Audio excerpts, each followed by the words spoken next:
Oi, tudo bem? A poesia lírica na Grécia, capítulo 7 deste livro História da Literatura Mundial do John Macy. Continuando a falar então desses poetas arcaicos, ele vai trazer um poeta que achou algo a dizer de um modo novo, chamado Teócrito. Ele ergueu a pastoral a tamanha perfeição que o gênero se identificou com seu nome, como a ode se identificara com o gênero de Píndaro. Como a palavra diz, a pastoral é um poema de pastores, os seus amores, crenças, o cenário onde suas vidas transcorrem. Os diálogos e cantos da gente pastora se revelam tão graciosos e poéticos que muitos críticos duvidam jamais houvesse pastores assim, dotados de tão finos sentimentos. Mas pelos estudos do folclore sabemos que tesouros de finura há na alma do povo rude. Teócrito realmente tornava seus os idílios, breves imagens, dos pastores contemporâneos que cantavam ao som de flautas nas verdes montanhas da Sicília, de céu tão azul, como ainda o fazem hoje. Além de sutil artista do verso, era Teócrito um aristocrata, mas o que deu vida eterna à sua poesia foi a circunstância de apanhá-la fresca à fonte. Seus poemas rústicos são os melhores. Quando passa do bucolismo ao épico, deixa de ser o vate espontâneo da Sicília para tornar-se um poeta livresco de Alexandria. Seus sucessores, Bion e Mosco, sobreviveram com 2 poemas: Lamento de Adonis, do primeiro, e Lamento de Bion, do segundo. Estes poemas representam o idílio pastoral fúnebre, comemorativo de mortos, que tanta imitação tiveram entre nós, os americanos e os ingleses. As éclogas de Virgílio são imitações de Teócrito, obra quase servil de um jovem poeta, que ainda não se tinha achado a si próprio. Virgílio, entretanto, exerceu mais influência sobre os modernos do que qualquer poeta grego, e foi graças a ele que a poesia bucólica se multiplicou. Muito da literatura pastoril moderna é tão falsa e tola como aqueles nobres da corte de França que se vestiam de pastores e pastoras, de sedas e rendas. Salva-se a parte genuína devida a poetas que realmente amam a vida rústica e a conhecem. Se acaso chamam uma menina inglesa Chloé, isso não tira o encanto de nenhuma Tess ou Anne, que ele está fazendo comparações com nomes de pastoras dos poemas desses poetas bucólicos. A pastoral desenvolveu-se de 4 modos. O idílio curto, ou écloga, ao tipo Teócrito, Virgílio, permaneceu por muitos séculos a forma favorita. A literatura inglesa do período de Isabel enxameia de toda sorte de pastores apaixonados, melosíssimos. Algumas éclogas inglesas são lindas e naturais. As mais famosas são as 12 do Shepherd's Calendar, de Spenser, uma para cada mês, imitando voluntariamente os clássicos, mas cheias do espírito inglês. No século XVIII, John Gay anglicizou a écloga em seu Shepherd's Week, descrevendo os hábitos de nossos campônios honestos e laboriosos, numa imitação sem valor e sem talento dos poetas da Sicília e da Arcádia. O segundo modo foi o desenvolvimento do diálogo breve num drama completo. O Aminta de Tasso, por exemplo, ou O Triste Pastor, de Ben Jonson, com seu perfume de bosque inglês. A Pastora Fiel, de John Fletcher, inspirado em Tasso, com nomes e personagens gregos ou pseudo-gregos, tirados da mitologia. Não nos podemos esquecer também do Gentil Pastor, que Alan Ramsay escreveu no dialeto escocês de Lowland, poema de bela simplicidade e cheio de vida.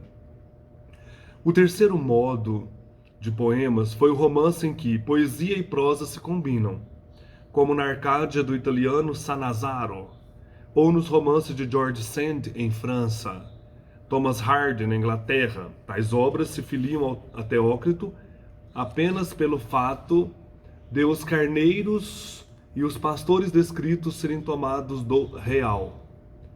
O quarto modo temo-lo exemplificado no Lícidas de Milton e no Adonais de Shelley.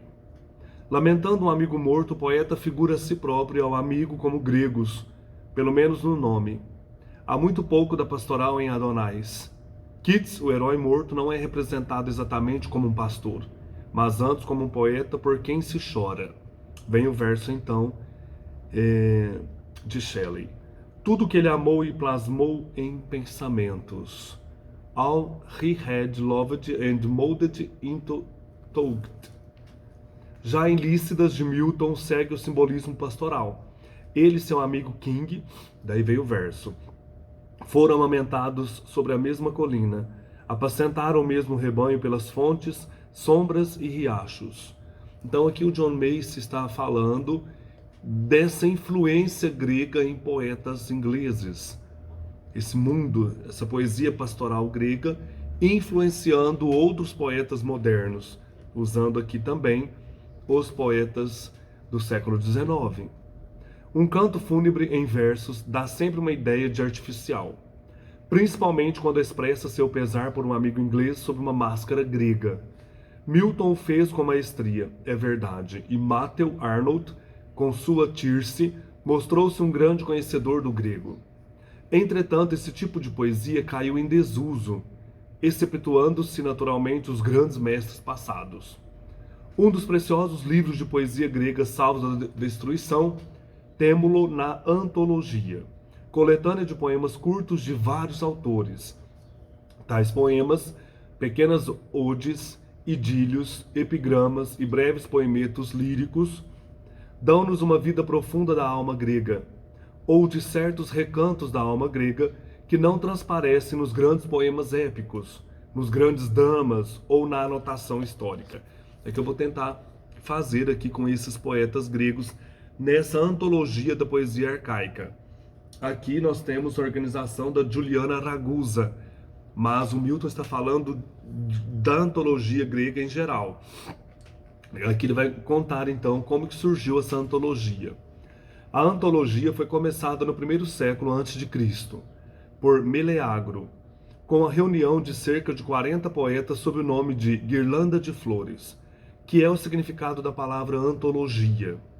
A obra popularizou-se, imitada e acrescentada por outros antologistas, até que 10 séculos mais tarde, Constantino Céfalas, só por isso conhecido, organizou uma espécie de antologia de antologias, saqueando as anteriores e juntando matéria nova de sua escolha.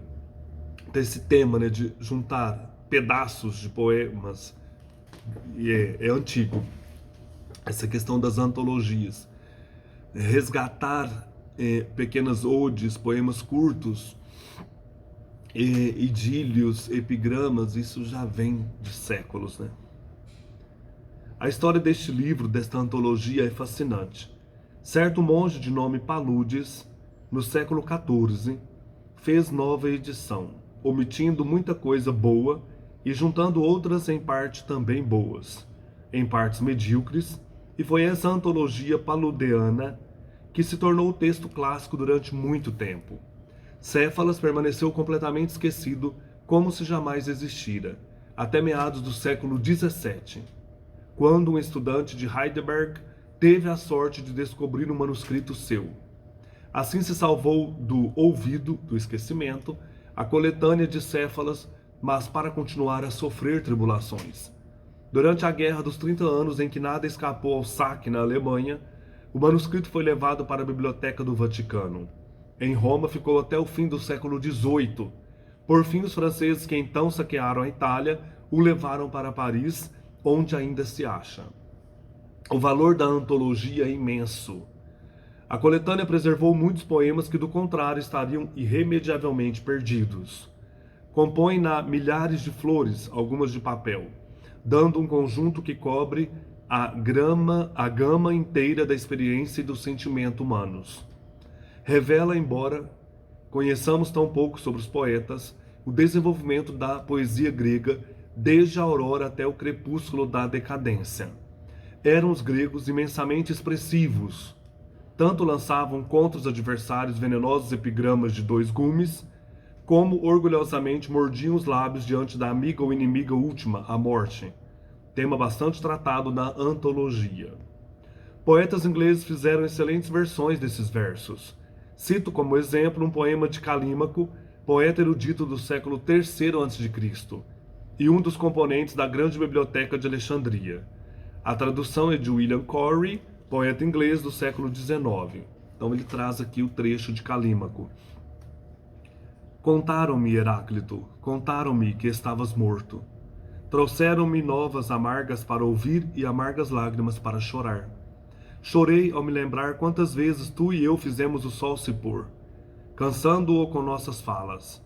E agora que estás morto, meu velho hóspede cariano, um punhado de cinzas, já há tempo em repouso, continuam vivos a tua voz e os teus rouxinóis, pois a morte que tudo leva não os pode levar.